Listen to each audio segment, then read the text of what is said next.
अस्सलाम वालेकुम viewers, welcome to क्यूजी fitness.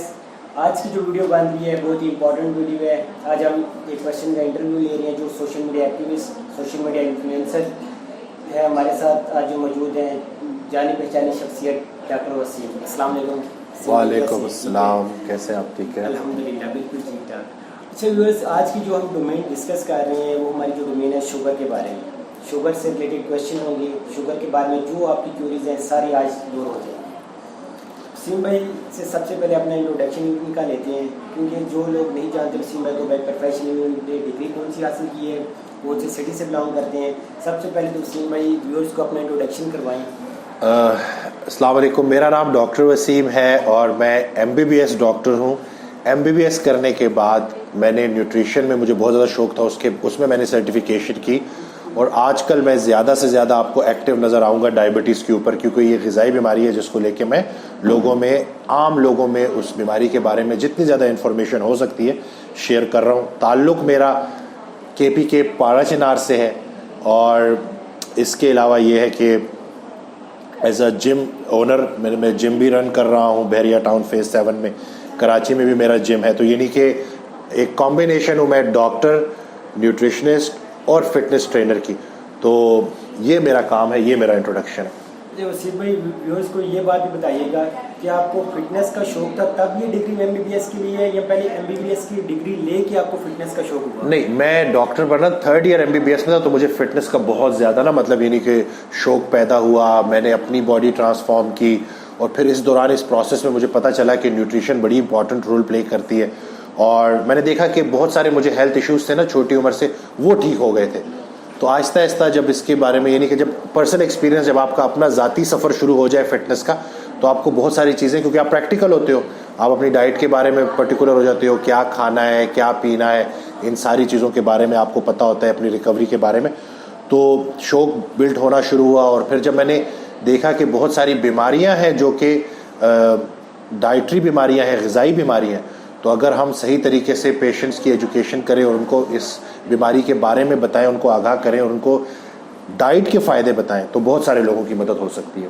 अच्छा वसीम भाई, अब हम शुगर की बात करते हैं, डोमेन हमारी शुगर की है। वसीम भाई सबसे पहला क्वेश्चन आपसे ये है कि जो शुगर के बारे में हमारे अनएजुकेटेड पीपल हैं उनको ये नहीं पता शुगर है क्या और शुगर ह्यूमन बॉडी में क्या रोल प्ले करती है। अक्सर जो एजुकेटेड बंदे हैं उनको तो पता है, लेकिन जो अनएजुकेटेड बंदे हैं उनको माइंड में रख के बताइएगा कि शुगर क्या है और ह्यूमन बॉडी में क्या रोल प्ले करती है। शुगर बेसिकली जो डायबिटीज़ हम जब कहते हैं ना कि आपको शुगर हो गई है, तो एक ख़ास मिकदार में आपके खून में शुगर होनी चाहिए। जब उस मिकदार से बढ़ जाती है तो आपको बता दिया जाता है कि आप शुगर की बीमारी का शिकार हो गए हो। शुगर बढ़ना बीमारी की अलामत है। शुगर को जिस्म में कंट्रोल करती है इंसुलिन, तो इंसुलिन अगर सही काम कर रही है तो शुगर नहीं बढ़ेगी, इंसुलिन अगर सही नहीं काम कर रही तो शुगर बढ़ेगी। इंसुलिन सही काम नहीं करती या तो बहुत ज़्यादा होने की वजह से या बहुत कम होने की वजह से, जो कि हम आगे फिर उसकी टाइप्स के ऊपर भी बात करेंगे। तो आम अल्फाज में जब आपके जिस्म में शुगर सही तरह से कंट्रोल नहीं हो रही और शुगर के लेवल्स बढ़ रहे हैं तो आप शुगर की बीमारी का शिकार हो गए हो। अच्छा वसीम भाई, सेकंड क्वेश्चन मेरा आपसे ये है कि अगर शुगर नॉर्मल रेंज से ज़्यादा हो जाए या बॉडी में नॉर्मल रेंज से कम शुगर हो जाए तो बॉडी के लिए कितना नुकसान के साबित है? देखिए, मुझे ज़्यादातर लोग जो सुन रहे हैं वो मेडिकल से इतना वाकिफ़, ज़ुबान से इतना वाकिफ़ नहीं होंगे। तो अगर आपके खून में शुगर बढ़ रही है तो आपके जिस्म जो है ना वो शीरे के अंदर डूब रहा है, जिससे आपका दिल, आपका जिगर, आपकी आंखें, अक्सर आपने देखा होगा वो ज़ख़म नहीं भरते। यानी कि खून में जब शुगर बढ़ रही है तो आपकी बॉडी का जो अपना दिफा है वो आपके अपने ख़िलाफ़ हो जाता है। तो इस वजह से आपके ऑर्गन डैमेज, गुर्दे का ख़राब होना, नज़र का कमज़ोर होना, हार्ट अटैक का होना, ये सारी चीज़ें, इन सारी प्रॉब्लम से एक शुगर का मरीज़ गुजरता है।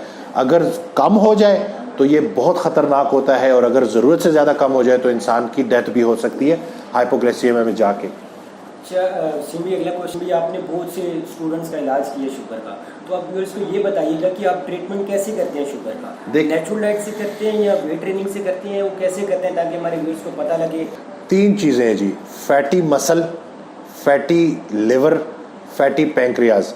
मसल पे चर्बी चढ़ी हो, जिगर पे चर्बी चढ़ी हो और लबलबे पे चर्बी चढ़ी हो, इसको हमने कम करना है। और इसको हम कैसे कम करते हैं? डाइट के ज़रिए और मसल्स की एक्सरसाइज के ज़रिए। डाइट के ज़रिए जब हम कार्बोहाइड्रेट्स कम कर देते हैं, जिगर और लबलबे से चर्बी उतरना शुरू हो जाती है, जिसको हम विसरल फैट कहते हैं। और जब वो चर्बी उतरना शुरू हो जाती है तो वो ऑर्गन्स फिर से दोबारा से सही काम करना शुरू कर देते हैं। जब हम पट्ठों की स्ट्रेंथ ट्रेनिंग कर रहे होते हैं, एक्सरसाइज कर रहे होते हैं, तो उससे हमारे पट्ठे मजबूत हो रहे होते हैं और पट्ठों पे से चर्बी उतर रही होती है, यानी कि हमारा लीन मैस बढ़ रहा होता है। तो उससे क्या होता है कि जो शुगर है वो कंट्रोल रहनी शुरू हो जाती है। क्यों? क्योंकि आज ज़्यादा से ज़्यादा जो ग्लूकोज है वो आपके पट्ठों को ही चाहिए। तो अगर आपके जिस्म का वो हिस्सा बढ़ रहा है जिसको ग्लूकोज की रिक्वायरमेंट ज़्यादा है, तो आपकी ओवरऑल ग्लूकोज की रिक्वायरमेंट बढ़ रही है, तो शुगर इस तरह से भी कंट्रोल हो रही है।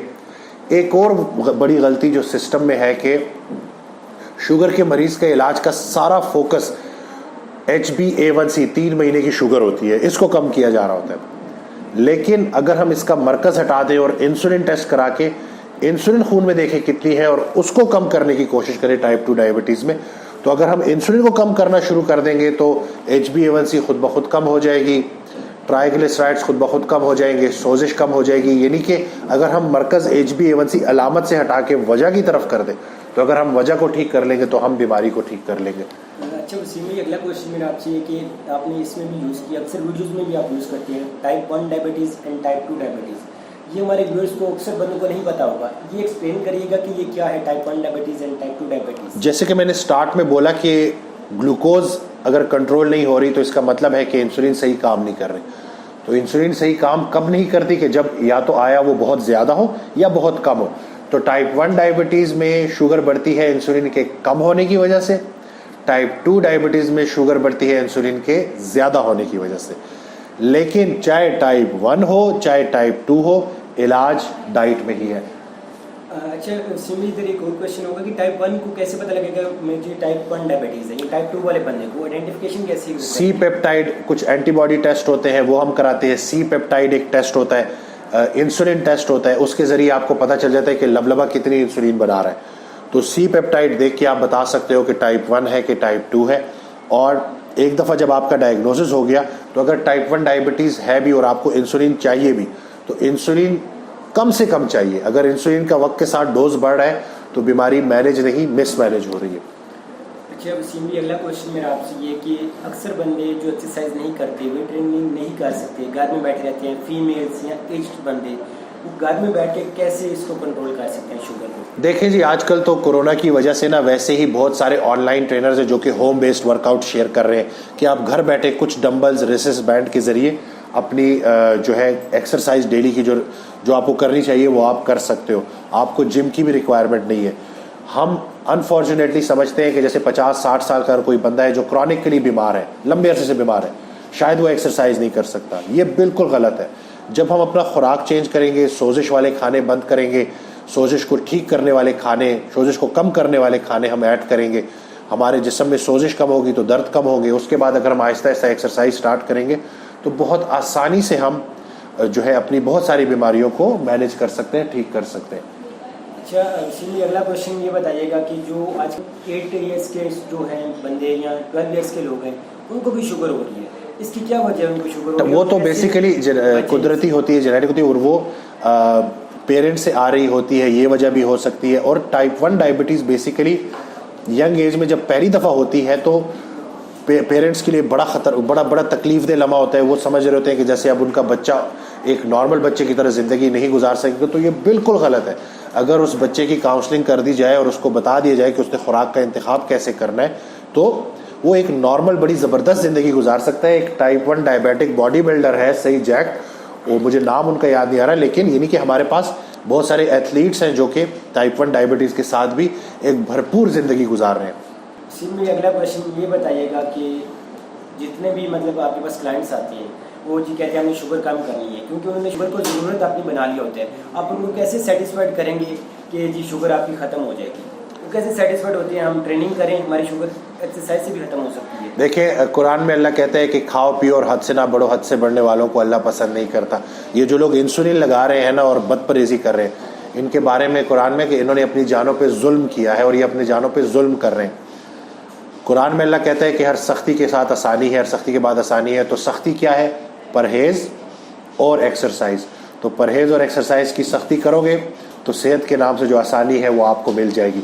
तो असली इलाज डाइट को बदलना है, खुद को बदलना है, डॉक्टर बदलना बंद करें, खुद को बदलें, ताकि एक ही बारी आपकी ये डायबिटीज़ प्रॉपर तरीके से रिवर्स हो जाए। वसीम भाई ये बताइएगा, जनरल क्वेश्चन, कि आपने इतने ज़्यादा चार्जेस क्यों रखे हैं अपने, मतलब जो भी आपसे कांटेक्ट करते हैं शुगर कंट्रोल करने के लिए, इतने ज़्यादा चार्जेस आप क्यों लेते हैं? असल में माइंड सेट की बात है कि हम लोग बेसिकली जो ऑनलाइन ट्रेनिंग के चार्जेस लेते हैं, तो हमारा जो अप्रोच है वो यही है कि हम मरीज़ को आज़ाद कर रहे होते हैं, हम उनको कैद नहीं करते। एक शुगर का मरीज़ जो 10 साल 12 साल 15 साल इंसुलिन और दवाइयाँ और गैर ज़रूरी टेस्ट कराता है, अगर वो उनको कैलकुलेट कर ले कि ना सिर्फ उसके ऊपर फाइनेंशियली कितना बर्डन होता है और वो अपनी सेहत से भी जा रहा होता है, क्योंकि ग़िज़ाई बीमारी में इलाज ग़िज़ा है।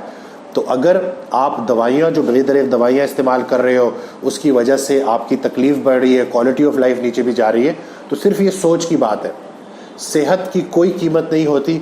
हम जो कहानी आपको सुना रहे हैं उसमें 3 से 4 माह बाद आपको किसी दवाई की ज़रूरत नहीं होगी। आप नॉर्मल अपनी आज़ाद खुद मुख्तार ज़िंदगी गुजार रहे होंगे। और सबसे बड़ी बात, वो जो शुगर में कॉम्प्लिकेशंस ऑर्गन्स की होती है, जिगर की, उससे भी आप बच जाओगे। तो अगर आप अभी से अपनी सेहत पे इन्वेस्ट कर लोगे तो फ्यूचर में आने वाली बहुत सारी दवाइयाँ, बहुत सारी बीमारियों से आप बच जाओगे। सिर्फ सोच की बात है। एक एग्जांपल मैं दूंगा कि अक्सर हम बाहर से जाके किसी भी फैमिली को जब हम डिनर देते हैं और एक वक्त में 8 से 10 हज़ार या 6 हज़ार का बिल एक वक्त में पे कर देते हैं, वही बंदा जब किसी जिम को ज्वाइन करता है और जब वो देखता है कि पूरे महीने की फ़ी 2000 रुपये है, इतनी ज़्यादा, तो सिर्फ ये सोच का फ़र्क है कि हमने अपनी प्रायोरिटी में रखा ही नहीं है सेहत को, हमने अपनी तरजीहात में रखा ही नहीं है डाइट को। तो हम जब तक, और उसमें थोड़ी गलती हमारी भी है कि हमने लोगों में अवेयरनेस नहीं बांटी, लोगों को पता ही नहीं कि इलाज बिल ग़िज़ा की क्या इंपॉर्टेंस है, क्या अफादियत है। तो एक दफ़ा जब लोगों में ये सोच बिल्ड हो जाएगी ना कि डाइट और एक्सरसाइज करने से क्या कुछ हो सकता है, तो इंसान हर महीने अपनी जेब से 3000, 5000, 6000, 10,000 अपनी सेहत पे एक्स्ट्रा लगाने में बिल्कुल भी देरी नहीं करेगा। तो ये सिर्फ सोच की बात है।